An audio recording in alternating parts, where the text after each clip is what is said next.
You're listening to the Monocle Daily, first broadcast on the 17th of June 2025 on Monocle Radio. Should the G7 think about becoming G8 again, if not necessarily by inviting who Donald Trump might prefer? At the Paris Air Show, the world's best airline is named, put the champagne on ice, Aeroflot, and will it take more than a catchy jingle to encourage tourists back to the United States? I'm Andrew Muller. The Monocle Daily starts now.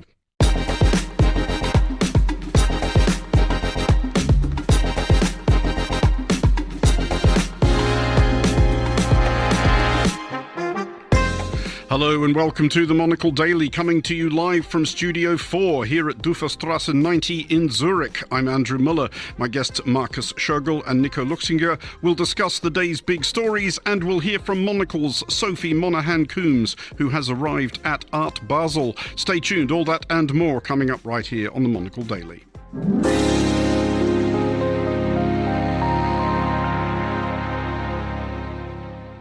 This is the Monocle Daily. I'm Andrew Muller, and I am joined today here in our Zurich studios by Nico Luchsinger, Executive Director at the Asia Society Switzerland, and by Markus Schögel, Associate Professor at St. Gallen University Institute for Marketing. Hello to you both. Hello.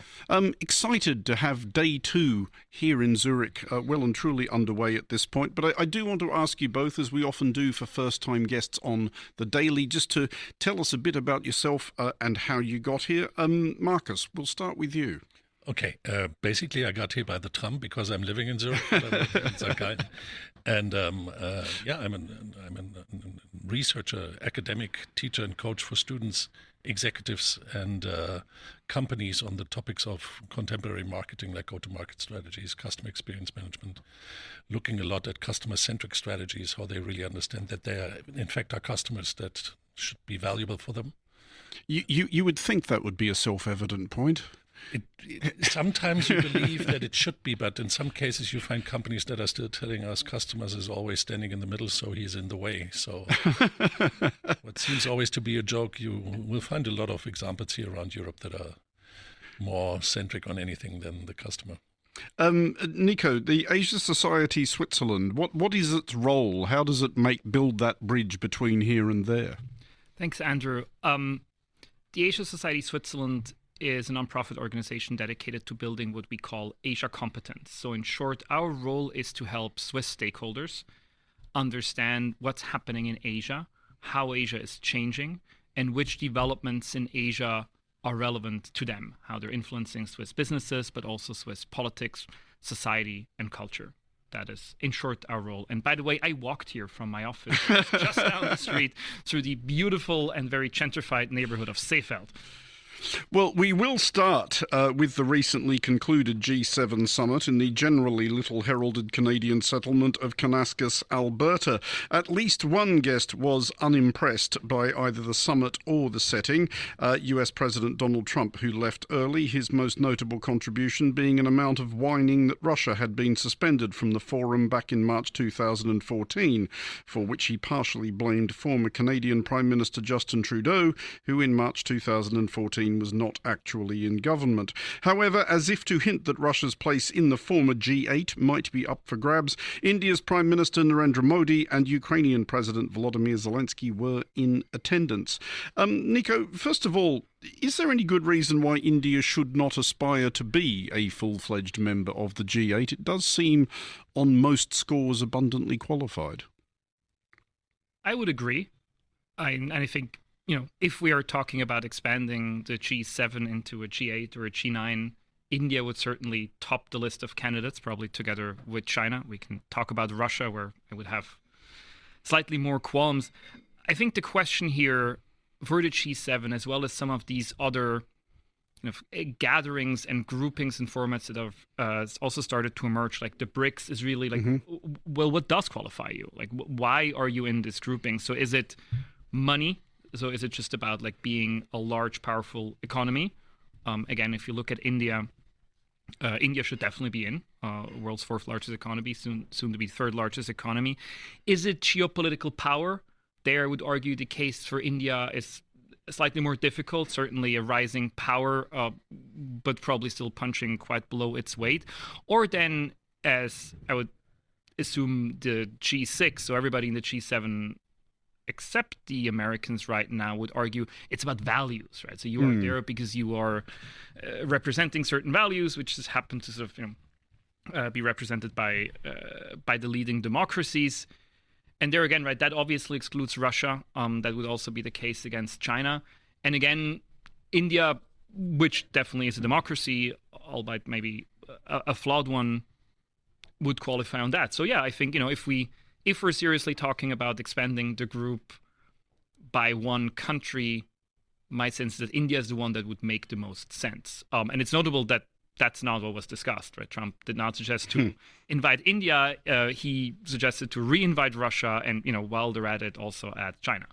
Marcus, is there a marketing aspect to an organisation like the G7, or at least to a country's aspirations to join it? Because the G7, among all those other groupings, formal and informal, that Nico was referring to, I think it's kind of seen as the top table. I mean, countries want to be at it because it does become a bit about the company you're keeping, doesn't it? Well, I think it's one of the oldest brands of these clubs when you think about the history that they're having from the first meetings in France initiated by Germany and France at that time. And I think it's like everything in communication, it becomes a brand to a certain extent. And I think to be in the club means to certain countries more than to others. And others are trying to build other brands, like we were talking already about the BRIC countries, or the new club that the Russians are making up there with the Inner Asian initiatives that they're having. I think it's a competition right now about who has the right to be the right ones, to say the right things in the right moment to the right people. And I think a lot of them would love to be in the G7 round to become the G8 or something like that. I mean, you mentioned the values of the G7, or at least those values, Nico, that the G7 professes. Do they not necessarily exclude China, which does, of course, have enormous economic, diplomatic and military heft, but is not by the most desperate stretch of the definition any kind of a democracy?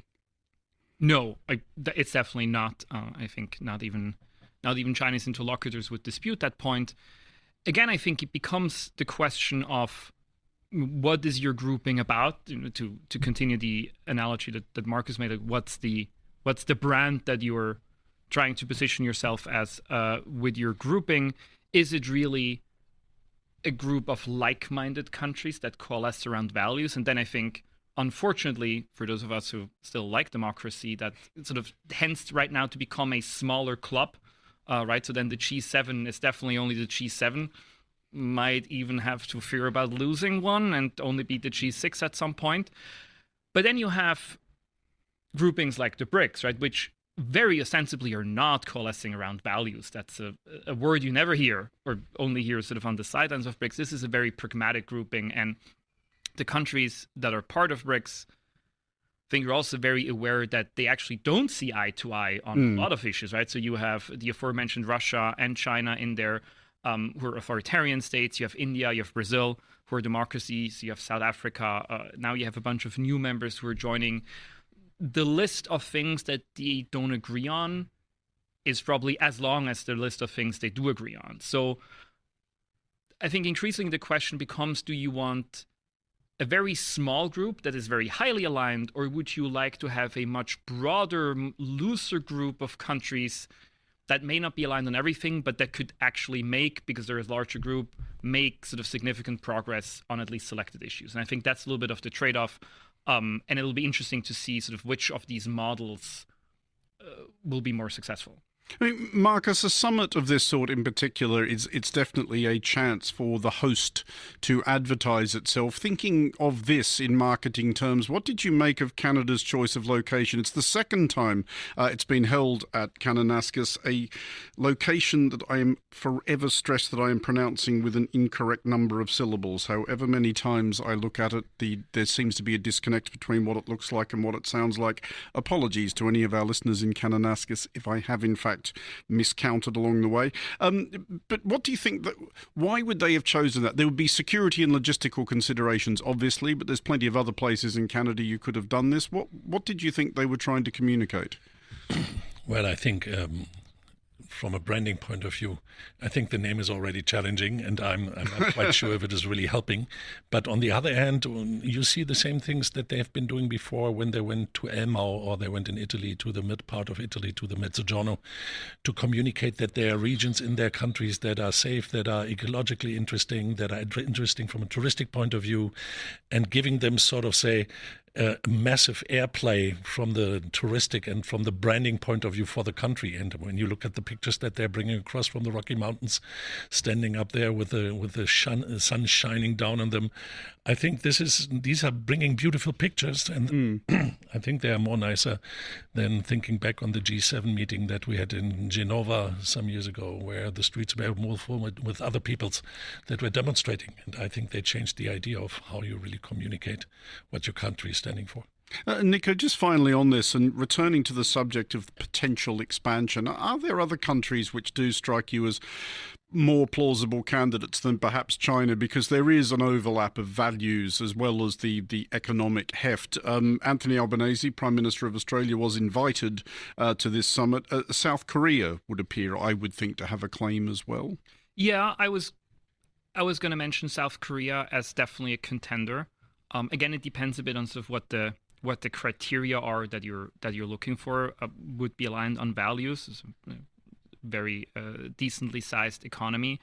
Indonesia, which coincidentally just became a member of BRICS, the newest member of BRICS as well, I think is always a contender. Tends to be somewhat of an overlooked Asian power. It's a thing we talk about a lot, that Indonesia people, and I don't know whether they've done this on purpose or not, people just kind of forget it's there, this absolutely enormous country in an incredibly important strategic location, and it just sails under the radar.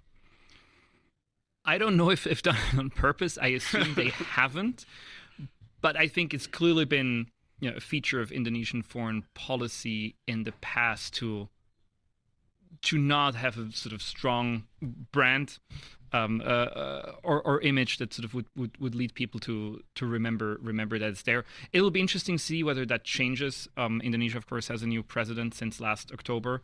There were some hopes that he would have more to say sort of on terms of foreign policy, because he's very international, had a very international upbringing. His predecessor was known to care a lot more about domestic issues, didn't really like traveling. So far, I think sort of what we've seen from President Prabowo hasn't been all that impressive on sort of foreign outreach, but it's early days, so that could still change. Well, to Paris now, and the biannual air show of the same name currently underway at Le Bourget Airfield.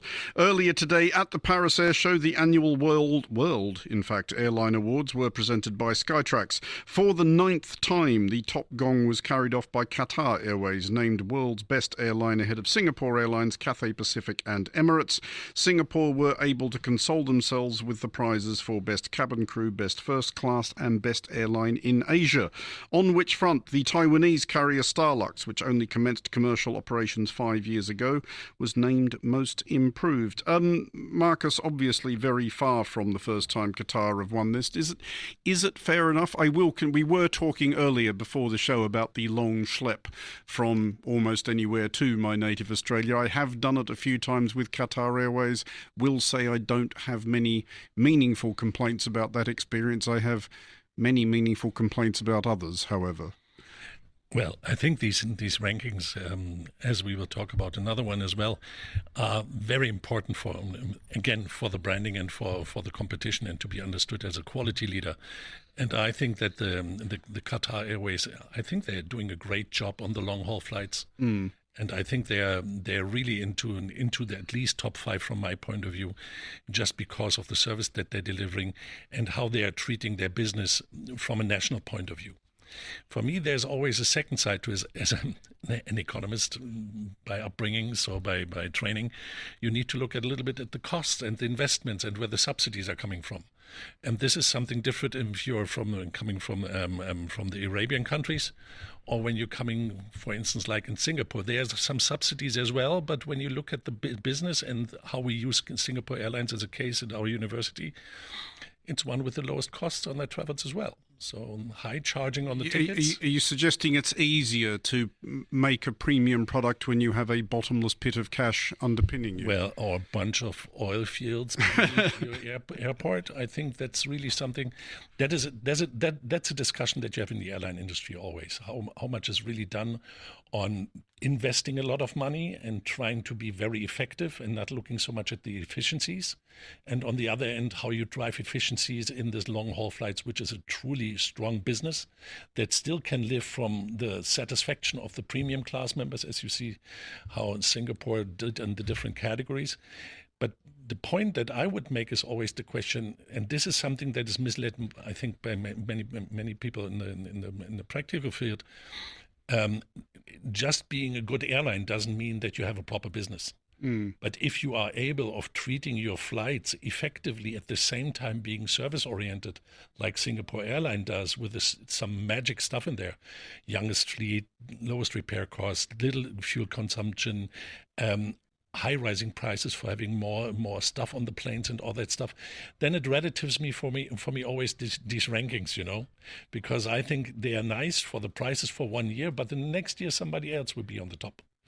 And then the question is who comes back up again. But that's something that we may be tackling later. For me, it is always interesting, as you said, who are the runner-ups, who are the newer ones, who raised a lot, who made a move forward in these rankings over the years. These are the ones that are really striving, and then they are moving forward. I think they are much more interesting than the top one. I mean, Nico, a couple of very established Asian airlines in that top three, Singapore and Cathay Pacific, but Qatar Airways in particular, along with Emirates, has very much been used as an enterprise in national branding by Qatar and by the UAE. It has been a way of projecting themselves into the world. Do you see any sense of that among the airlines we're seeing to either start up or ramp up across Asia? It's a thing I notice, especially when I look at my options for my annual trip home to Australia, that a lot of Chinese airlines are trying to they're trying to position themselves, I think, somewhere between a budget airline and the traditional carriers, and persuading Australians and people going to Australia to take their chances. Well, first, let me just say that I think getting an award for being most improved airline doesn't sound very confidence-inspiring to me. So I'm not sure if this is what Starlux from Taiwan is going to lead their advertisements with. Sounds like they're still bad, just like marginally less so. On your question, absolutely. I think they're as travel patterns across Asia develop and increase, there's just increasingly more room to serve the region. And I think Chinese airlines, Hulong, I think, have mostly focus on the very large domestic market, or also reasonably want to position themselves as a hub. So I think the strategy that you outlined as positioning themselves somewhere in between the very low end and the very high end makes a lot of sense. My assumption is that's where the largest market is available, and we should note, of course, that there's still a very large segment of Chinese consumers that are looking for ways to travel abroad, and that's obviously a segment that these Chinese airlines can serve. And maybe just one thing to sort of bring back the geopolitics, as I promised I'd do here. So one key advantage that the Chinese airlines have, when it's about serving Europe, is that they can still fly over Russia. I don't know when the last time was that you tried to fly from Europe to Asia, but it's getting increasingly complicated and long. I was on a flight from Tokyo to Munich, which took an extremely scenic route about a year or so ago. There we go. Marcus, I want to come back to something you were saying at the top of the show with reference to airlines about this idea some companies still seem to have that the customer is frankly something of a nuisance. And the thing that I've run across myself, and I won't name the airlines because it doesn't seem fair, I might just have been unlucky, someone was having a bad day, this may not have been chronic, but the airlines I'm thinking of are correctly renowned for absolutely excellent on board in the air service. But in one particular case, I had an extremely minor question I needed to get an answer to. It literally ended with me getting on the bus from Melbourne out to Melbourne Airport and knocking on the door of their office because I could not get a response out of them any other way. More recently, with mishaps involving bags not being on the same plane as the passenger. Again, that happens from time to time, sure, but in both cases, it was like this had never happened in the entire history of either airline before, which I'm pretty sure wasn't the case. Is there a reason why they have not worked harder to get the on-the-ground aspect as right as the in-the-air aspect? Well, I would say, well, maybe I'd give a little help to the airlines because I think that the perceptions that customers are getting, even especially when they're taking long trips and they're paying a lot for money for the plane, for the ticket, they're expecting a journey that is seamless, that is favorable for them, that makes it easy to travel, and that takes care of them when something goes wrong. So the whole service recovery stuff is something they should be able of doing for you right now.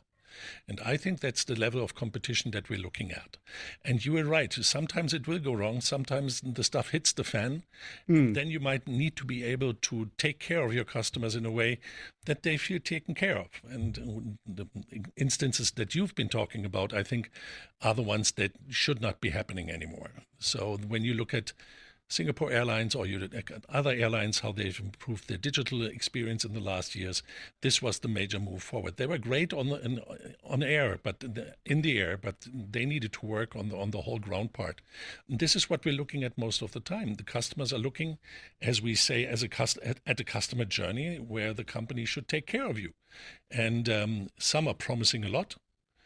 Some are under-delivering like hell, especially here in mid of Europe. And some are improving again and trying to move forward. And these are the interesting companies that find new ways of treating customers, etc., etc., etc.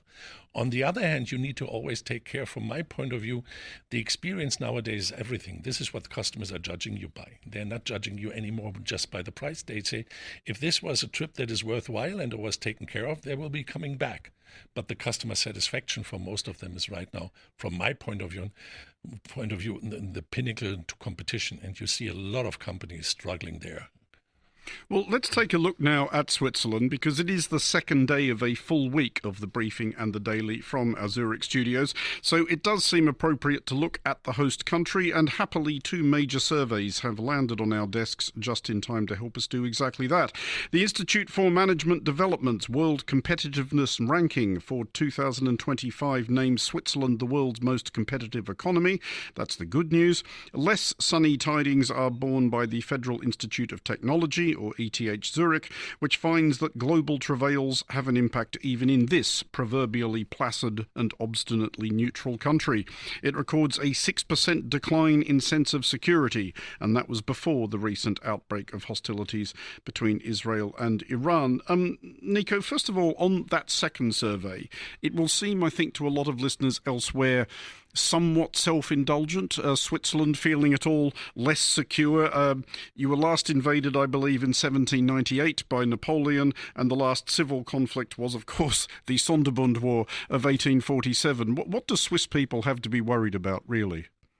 Well, first, maybe just to put the numbers in context. You mentioned it's a 6-point drop, and the drop was from 92% feeling safe to 86% feeling safe. So I think, just to make... I think it's still. I was reaching for drama there, and then you come along with your context and nuance. Well, if you're reaching for drama, you're in the wrong country. Clearly.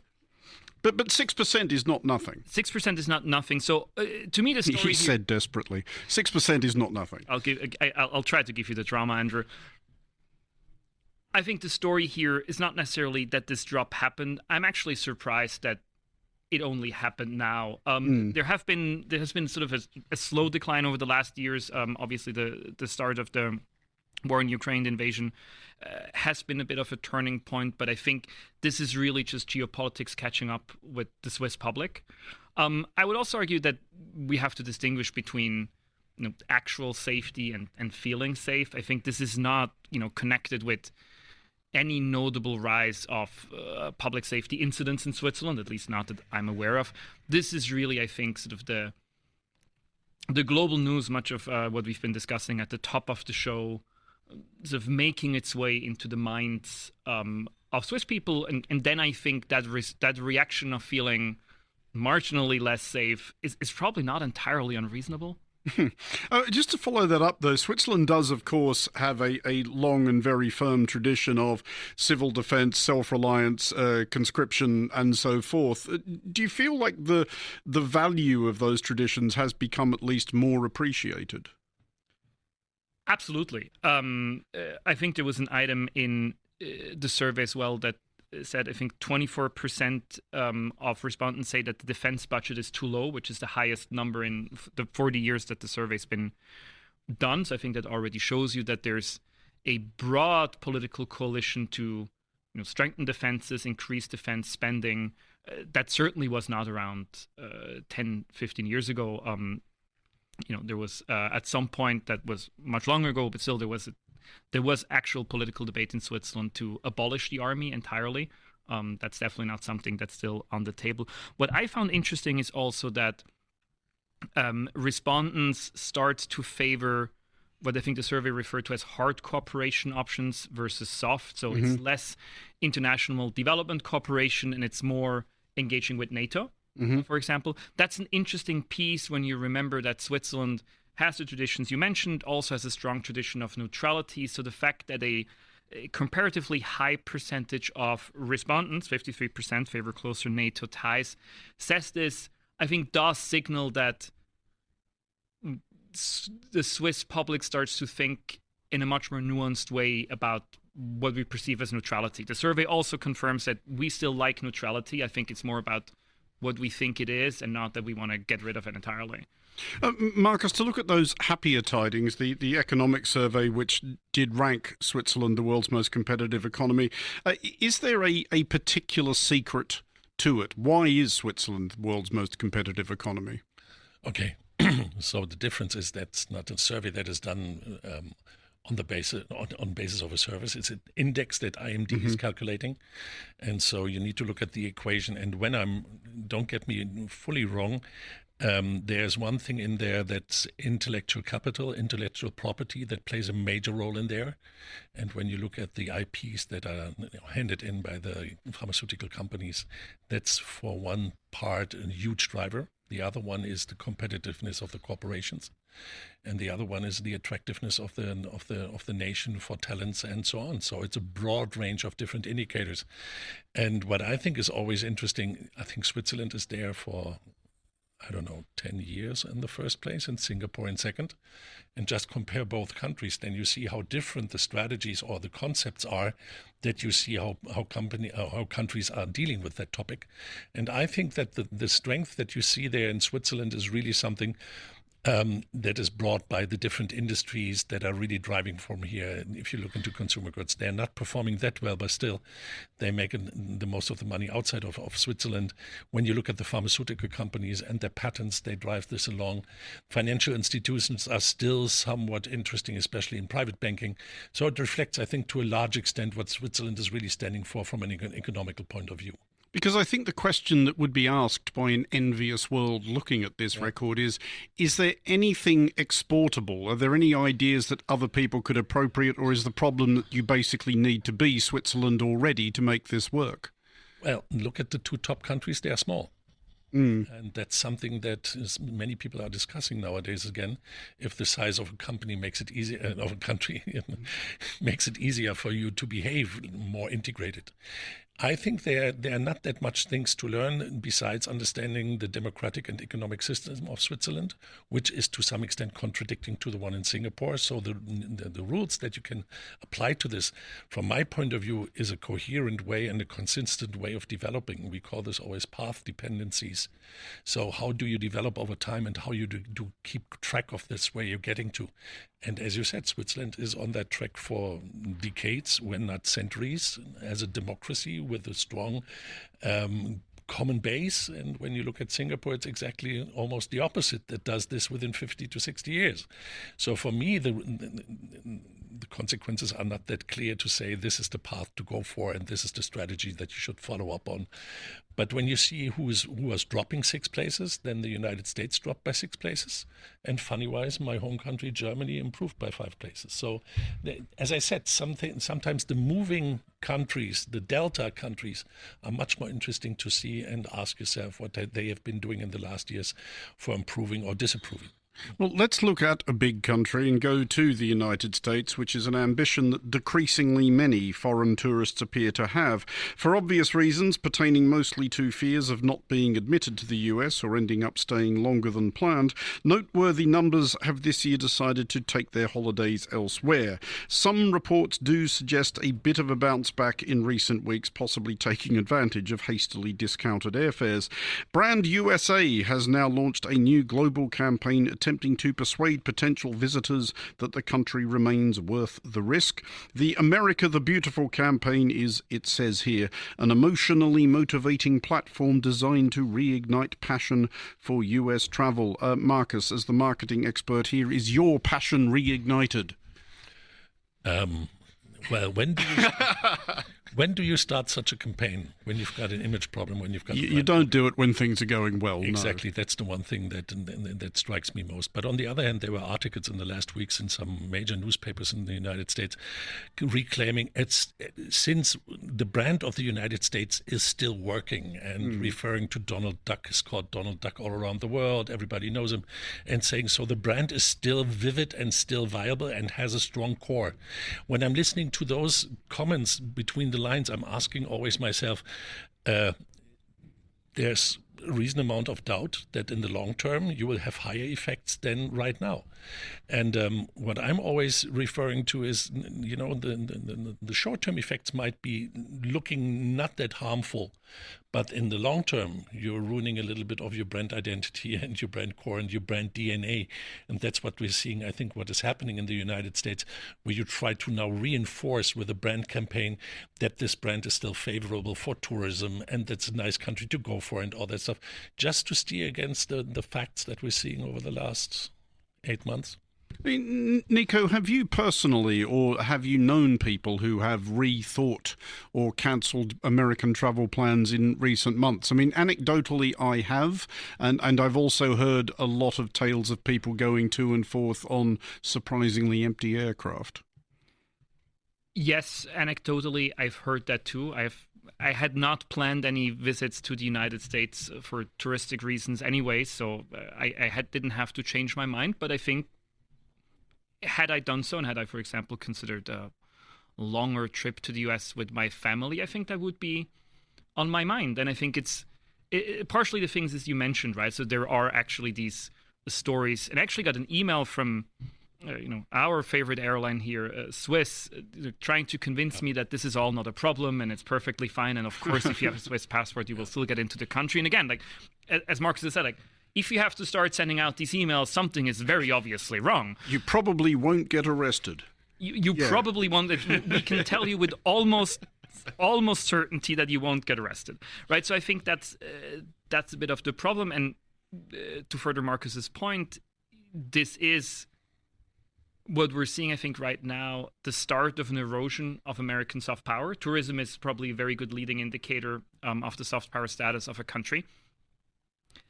I'd be curious to see whether this is sort of a short-term drop, right? I think a lot of this is also, a lot of the dropping, if you especially look at the Canadian numbers, is a form of protest. Oh, right? absolutely. It's kind of not visiting the country whose president keeps insulting you. That's probably true for Europe as well.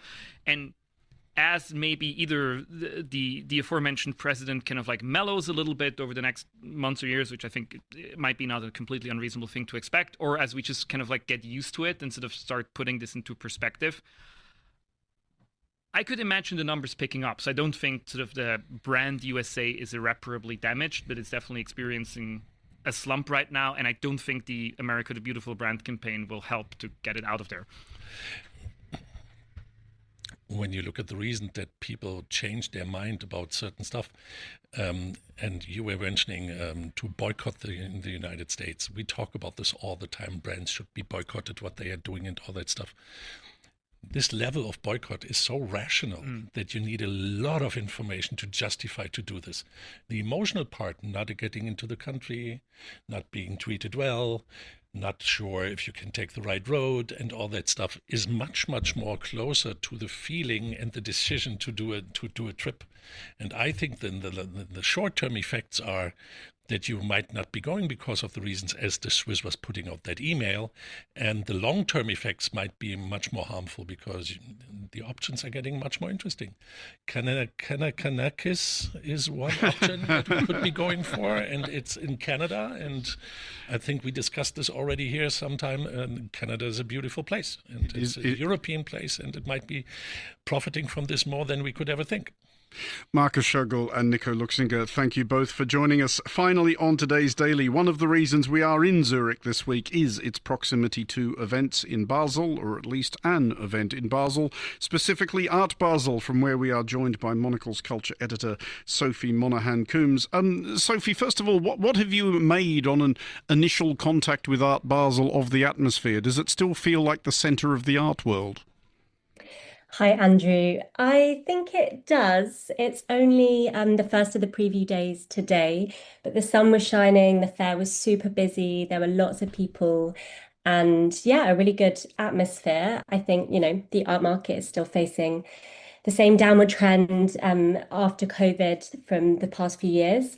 But I think there's a lot of optimism, and Art Basel have tried to, introduce new sectors, shake things up a little bit to try and kind of mitigate risks on galleries for taking part. So there's a new sector called Premiere, which is showing works made in the past 5 years by smaller and mid-sized galleries. And then also I think it's worth, saying that Art Basel in Basel also relies on the amazing museum shows that are taking place at the same time, and the satellite fairs, and 2 of those are celebrating important anniversaries this year, Lister and Volta. So I think in general, it does still feel like the most important art fair. So what has especially leapt out at you so far? Well, I had a really great conversation earlier with Katharina Gross. She's the painter who's been put in charge of the Messeplatz. And this is a commission which takes place outside every year. It's the first time that a painter has been given that commission. And she uses a spray gun and has covered the ground and up the sides of buildings and lampposts with this kind of swirling white and magenta paint. And I think it's a really joyful work. I had some time to ask her a few questions earlier, and I spoke to her about the scale of the piece. So maybe we can hear a little clip of that now.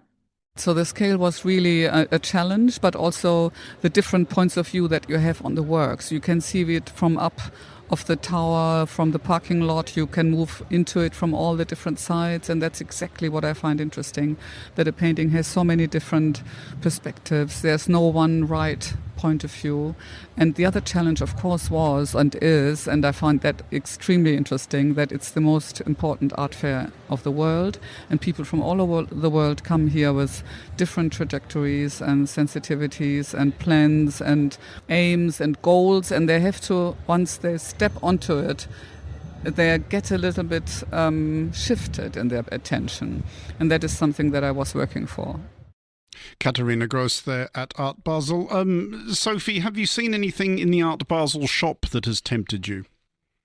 Well, Andrew, do you know what a labubu is? Off the top of my head, no, I do not. I would have guessed at some sort of southern African wading bird, perhaps with an extremely colourful bill, but I'm guessing I'm wrong about that.